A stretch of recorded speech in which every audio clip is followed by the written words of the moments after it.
is going to be a draw through of Sonic and Knuckles versus Godzilla and how I think that's going to play out. Through this and watching what I'm doing, I'm going to talk through what I'm thinking, the things that I did to get to this point, and pretty much what you can do to do the exact same thing and things that will improve your drawing. So let's kind of get started. The first thing I'm thinking about right here, and I had to put down some pencils for some general proportion because something that I talk about a lot is you want to make this stuff easier on yourself. And I'll get to that in a second. But before that, I want to talk about something incredibly important that nobody talks about. And I think that it's super valuable. I think it helps most people not quit art. And I think it helps people get better at art and it keeps them in the game. And so, what is that? Okay. You want to start drawing stuff that you enjoy. If you're a complete beginner and you're sitting there and you're thinking about your drawing practice, and yes, you do have to do drawing practice, of course, but people don't take the time to actually sit back and doodle whatever they want after practice, or initially just to kind of get the habit of drawing rolling. So, for example, I was in line at Comic-Con, at San Diego Comic-Con 10 years ago, and I was going there for a portfolio review. Right, they were going to review my portfolio, and in front of me was a concept artist, a pretty big one. I believe his name was Chainsaw. That was his pen name, and I can't remember his real name. If I find it, I'll post it in the description. But we were talking, and something that really stood out to me, right, was kind of his mentality was completely different than mine when it comes to art. And he told me this advice that always stuck to me. To this day, I still think about it. I should hit him up and thank him. But he was saying,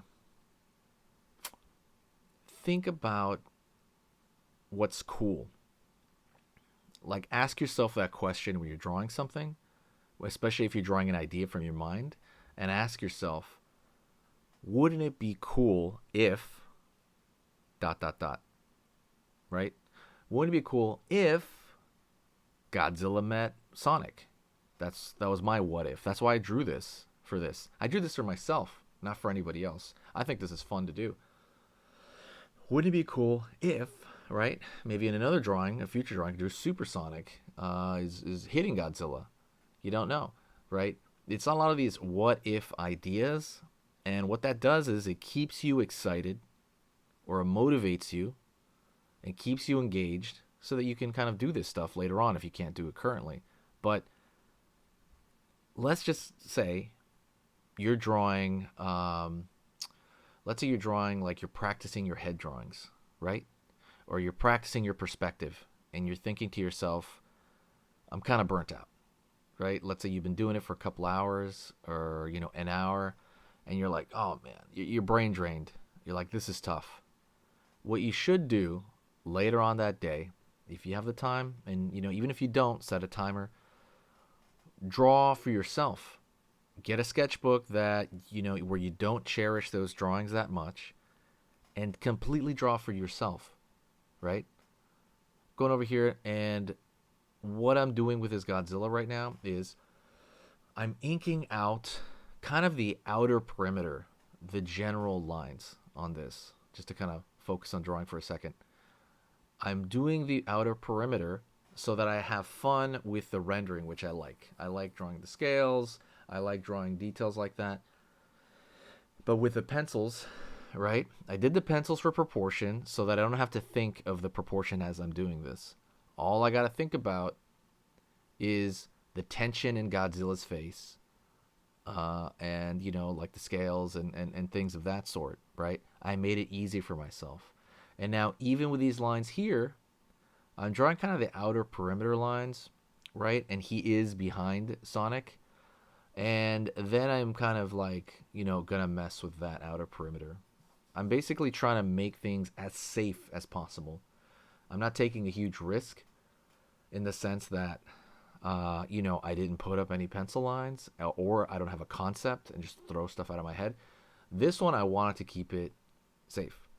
And the only reason I can do this sort of thing is because I did it in my sketchbook, right? I went into my sketchbook and I doodled what I wanted, right, for myself. And if you want to see more of that stuff, by the way, you can follow me on social media, on other social media aspects. And if you want to, I talk a lot about the order of which I do things in, very specific order in which you draw things, and that order is super important. You can find that. Go check out sketchmonsterart.com. I'll put it somewhere on the screen through the video, but go to that website, check it out. I have a lot of free stuff. So one thing I have for free there is, let's say you like this Godzilla head here, you can draw this. I have a beginner worksheet. It's a PDF, and you'll have a worksheet of Godzilla's head from the side, the up angle, basically every angle, and it kind of gives you these training wheels for you to be able to draw Godzilla's head the way you want. Now what I'm doing here is I'm kind of going in and I'm kind of aligning, the outside of Sonic's body. I figured Sonic would be running around, just running around him in general. And it'd be obviously, I figure it'd be almost impossible for Godzilla to catch Sonic. And I am thinking, I did want them to interact, but it's tough, right? Sonic is tiny. So, I mean, he could have been running on his head or something like that. But I chose to have him running around, and I thought that was a little bit easier. And as long as they overlap and they're responding to each other, like he's looking up, and then Godzilla's gonna be looking down at him. At least I wanted that, so there's some interaction going on. And what really inspired me was reading the crossover comics I've been reading recently. I've been reading Godzilla King Kong versus JLA.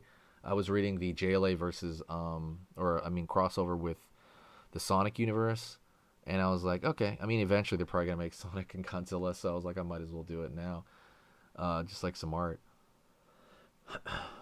And you have to look at the way my hand is moving as well. If you're wondering about the pen I'm using a Fudenosuke Tombao. Basically, it's a thin brush pen. And I'll go over how some of this stuff relates later in the video, but I do want to go over kind of, putting in like your stamp, right? Like, so for example, I drew his spikes a little differently not too differently, but I wanted them to kind of be a little wavier, a little overlappy more, and that is something that, I don't see a ton, but it's there. And when you're drawing any of these characters, you want to change them just a tiny bit. You don't have to, but if you want, putting your stamp of approval on some of these characters is great. That's what makes it unique. But if you're not there yet, just worry about just drawing them in general. And like I said, it keeps you engaged and entertained. So for Sonic's running, I didn't want him to draw just his leg. I wanted to draw that little like dirt ball thing, and like in Looney Tunes or Speedy Gonzales, when he's moving. Excuse me, I'm doing this like late at night. I'm recording this late at night, but that kind of Looney Tune, like where it's moving so fast, it's like this dirt ball kind of below him, little tornado, and that's kind of more or less what I was thinking. All right, we're going up over here, pulling down, and I'm trying to find the color, differentiation in his arm and his stomach there. But yeah, there's a lot going on that you can kind of put in, and like I said, you can think of ideas to change these characters as well, right? You can probably put Sonic with much like longer, spikes. Going around here, Godzilla. This is the legendary Godzilla version of him, the kind of most current American version of Godzilla, which I love. That version of Godzilla, I think it's amazing. It's my second favorite Godzilla ever. My first favorite being Shin Godzilla. So now that we're doing this, I think a big part of this too was trying to keep my hand out of the face of what I was doing. I'm kind of just throwing in some small details here. And notice on this kind of thing, I am going back and forth. I went from Godzilla's face, kind of an outline there, going down to Sonic. And a lot of this stuff was me just kind of, again, like fooling around and just kind of seeing what I could do. And it's really cool. And I'm thinking like how the overlapping is gonna work, right? Like through the ring, you're gonna see the bottom of Godzilla's mouth. I debated throwing out some fire, but I just thought that was excessive from Godzilla's mouth, his atomic blast. And then I'm going over here and I'm thinking, okay, he's so gigantic that his neck is going to be like a little bit outside of the screen.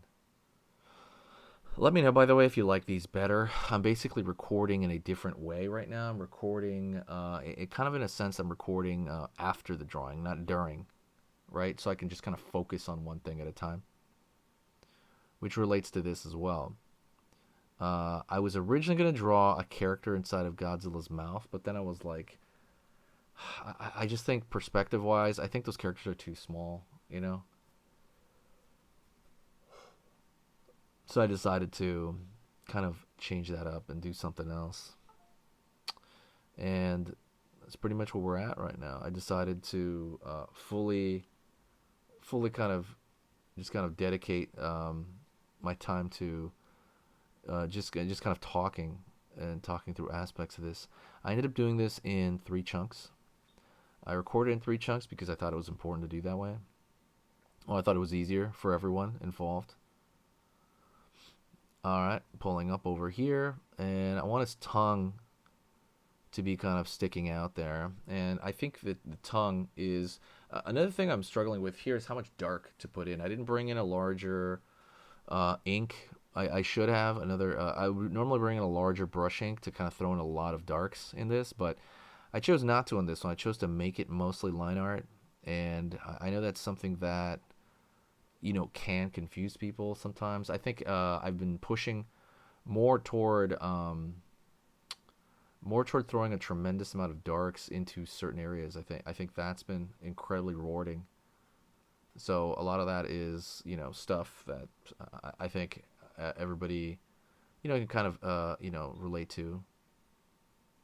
When I'm looking at Sonic himself too, I wanted Sonic to be familiar, right?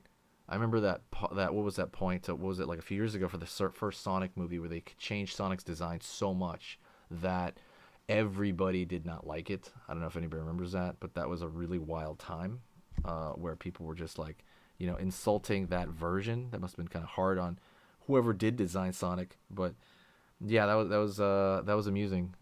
So you just have to kind of. I want it to be like the Sonic I remember, like I said, so it's enjoyable for me. And again, it doesn't always have to be like that. You guys have seen I've drawn monster versions of Sonic. I've drawn a bunch of different versions of Sonic. I'm trying to draw a bunch of. I think I did a video as well where I draw 50 different versions of Sonic. Actually, you can find that on the channel if you kind of search it. Just search Sonic and you'll find it. I drew 50 different versions of Sonic, which is funny. And I'm trying to do the same thing right now with Mario. Draw 50 different versions of Mario, but yeah, it's a fun exercise to kind of to keep the mind engaged. And so at this point, I'm like noodling. I'm kind of noodling at like not so much noodling actually. I'm kind of looking at this and I'm thinking carefully. I'm thinking, okay, where I'm picking my shots now. I'm thinking like where are certain things going to stand out? Where is the tension in his face going to be? How far do I want to go with how much darks I put in? And do I want to throw certain things in? What am I going to edit out? And that's the way you got to think too as an artist. You're basically going to be paid for your decisions in art, especially with AI around now. You're going to be paid for the decisions you make and how you interpret them, and how I think the biggest thing would be altering certain things. What are you going to alter, and how are you going to do this? You can do it on the fly because you're thinking of so many things at once sometimes, but at the same time, something like this, I'm at peace with just drawing this. This is like one of the funnest times, the funnest moments I think I've had in a while. Is just kind of drawing this, and like I'm enjoying the whole thing. That's why I didn't want to talk through it. That's why I wanted to record it and then talk over it, narrate over it. Is because when I'm drawing this, it's like my fun time, right? And that's the way you want to think about that too. And if you don't feel that yet, I understand. Just enjoy the process of learning. When you're enjoying that process, you're going to find that you're going to zone out a little bit sometimes. You're just gonna be in that zone and just kind of focused, and you're just gonna be, very, very, pleased with kind of what you're doing, and it's incredibly good. Now we're gonna kind of go at Knuckles here. Knuckles has been sitting there just penciled in, and that's it. I didn't fully work Knuckles out, but I just wanted him there. I didn't want just Sonic there. I wanted somebody else there. I think originally I was gonna put like I said, somebody in his mouth. I was gonna throw Shadow in there somewhere else, and I'm just like, you know what? I'll do that later. I just kind of wanted to like get to this and then start filming it and really, really push kind of the interaction of stuff I wanted to do. So I was like, I just gotta get to that. So, but yeah, I'm pulling up over here on the head. Basically, I'm drawing Knuckles with less detail. That's another thing you're gonna kind of go. I mean, basically, you're learning it as I'm saying it. You're gonna draw things with less detail, and it's important that you kind of understand that. When the smaller the drawing, almost always is going to be less detail. You just can't fit in everything, right? He himself, flies. He's going to be kind of reeling back from, let's say, Godzilla, and maybe he's still ready to try to fight, but he's kind of reeling back, and that's kind of something that's important to understand. Is he's going to be there, and he's smaller. He's further away. So the things that I'm thinking about now would be like, what would make this presentable, right, to a viewer, right? What would make this presentable? So the person's not squinting, and if you're drawing every single detail on him, the viewer might zone out. The viewer might just be like, hey, this isn't working. I don't know what this is. This is ridiculous. Like, it might not work. So it's up to you to kind of form that thought of like, hey, I need this to be good, or I need this to be. I need the viewer to understand what is going on here right now, and that's like the most important thing right now. What is happening? Like, what is if a person can't understand what's even happening, it doesn't matter how good the drawing is. It's a little too mixed up, right? Like maybe over detailing something, which can totally happen. Doesn't mean over detailing is bad. If you can find that balance, it's good. But sometimes certain things can be a little bit too busy, and you have to be kind of aware of that. And it's something that it is something that a lot of us forget. So going up over here, and I'm not sure if you're thinking right now, oh, I don't know if I'm ever going to get to this level. You will get to this level, right? You totally will. Just draw what you like. Obviously, learn the basics. Again, you can learn it through me, through other websites, but learning the basics, I mean, I would hope you'll learn it from me. But learning the basics is incredibly important. It's going to change your life. It's going to kind of like give you a foothold in which, like, it's going to give you a playground to play around with this.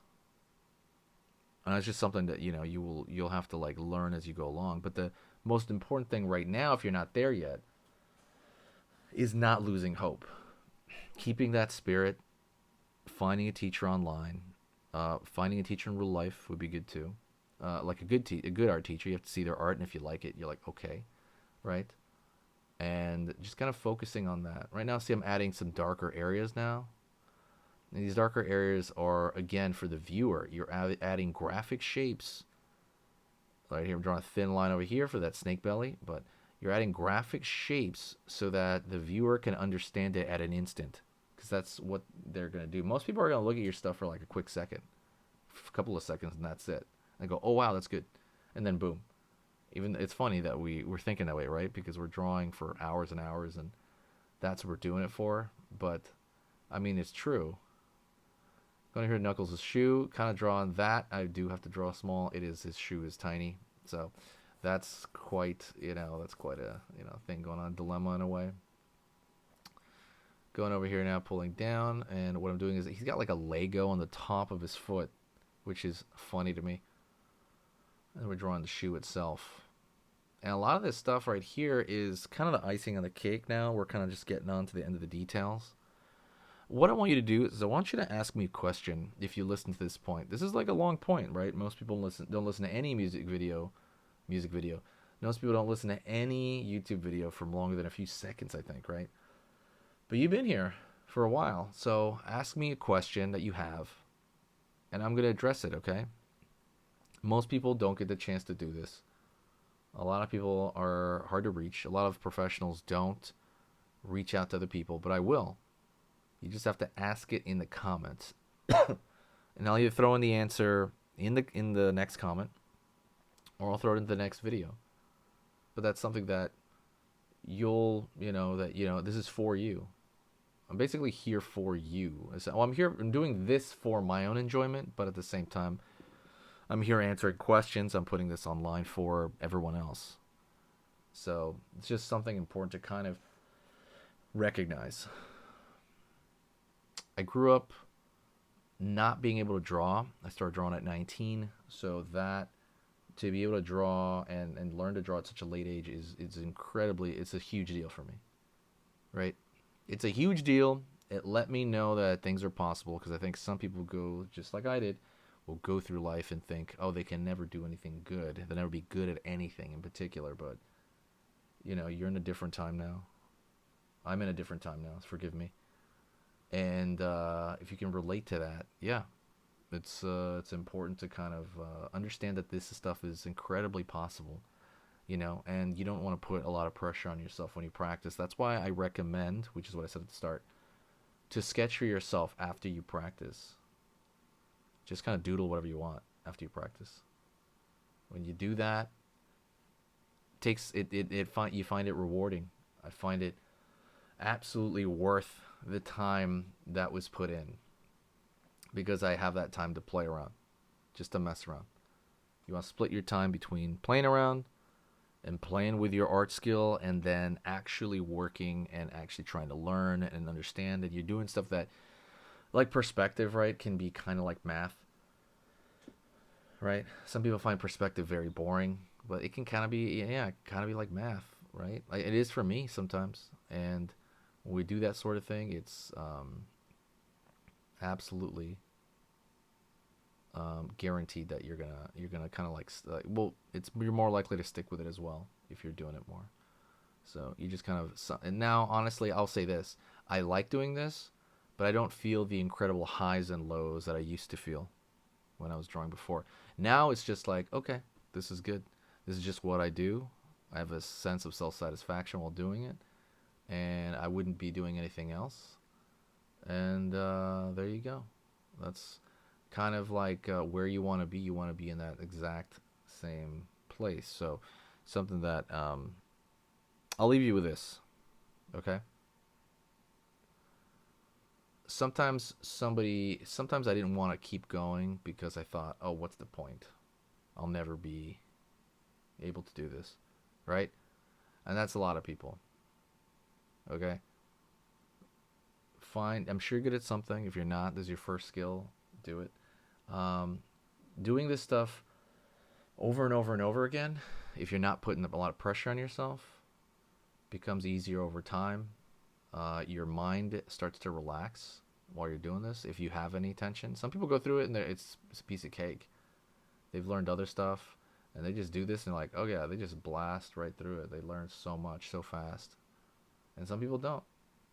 And if you had a hard time like I did, I had a really hard time, even though it did go fast. But I did have a hard time doing it. Just kind of, don't put that pressure on yourself like I did. And right here, I'm just going in, like I said, going through these final aspects of this drawing. And I want to thank you very much for watching. If you got to this point, like I said, leave a comment. Share the video if you did like it. I'm going to be, right here, it's a very important detail. Putting the eye in is incredibly important, because that's going to really show that Godzilla's interacting right here. But thank you so much. You'll find me on social media. I'll be here a lot. I'm easy to reach right now. And I'll thank you so much. And I'll see you in the next video, okay? Stick around, and I'll talk to you next time.